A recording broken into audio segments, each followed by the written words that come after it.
निम्नलिखित में किस मुस्लिम शासक ने तीर्थ यात्रा कर समाप्त कर दिया था? अकबर ने तीर्थ यात्रा कर 1563 में समाप्त कर दिया था। अकबर का नाम आता है। 1563 में तीर्थ यात्रा कर अकबर ने समाप्त किया। 1562 में दास प्रथा समाप्त कर दी गई। 1564 में जजिया कर अकबर समाप्त कर देता है। निम्नलिखित बादशाहों में किसको एक प्रबुद्ध निरंकुश कहा जा सकता है? अकबर को प्रबुद्ध निरंकुश कहा जा सकता है। ठीक है।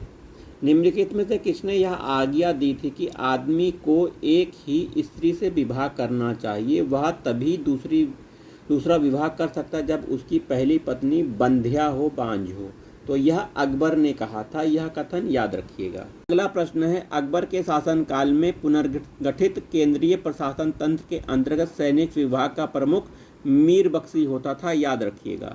जब्ती प्रणाली किसकी उपज थी? जब्ती प्रणाली अकबर की उपज थी। अकबर के शासनकाल में भू राजस्व वसूली के लिए जब्ती प्रणाली प्रचलित थी, जो भू सर्वेक्षण, भू राजस्व निर्धारण के लिए दस्तूर उल अमल, जाप्ती खासरे की तैयारी पर आधारित थी। साम्राज्य के अधिकतर भूभाग में जब्ती प्रणाली लागू थी। टोडरमल ने किस क्षेत्र में ख्याति अर्जित की थी? टोडरमल ने भू राजस्व क्षेत्र में ख्याति अर्पित की थी। टोडरमल भू राजस्व क्षेत्र में ख्याति अर्जित करता है। अकबर ने अपने शासन के 24वें वर्ष 1580 में आईने ए दहसाला टोडरमल व्यवस्था नामक एक नई कर प्रणाली को शुरू करके मुगलकालीन व्यवस्था को स्थायी स्वरूप प्रदान किया। इस प्रणाली का वास्तविक प्रणेता टोडरमल था। इसी कारण इसे टोडरमल बंदोबस्त कहा जाता है।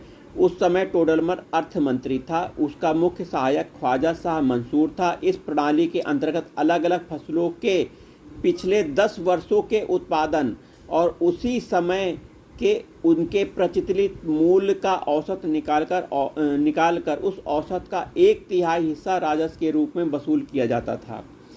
इनमें से किस कर व्यवस्था को बंदोबस्त व्यवस्था के नाम से जाना जाता है?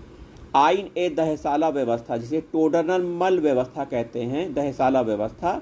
ठीक है, ये आंसर सही है। टोडरमल संबंधित थे माल गुजारी सुधार, लिखा हुआ है माल गुजारी, भू राजस्व व्यवस्था से संबंधित थे वैसे।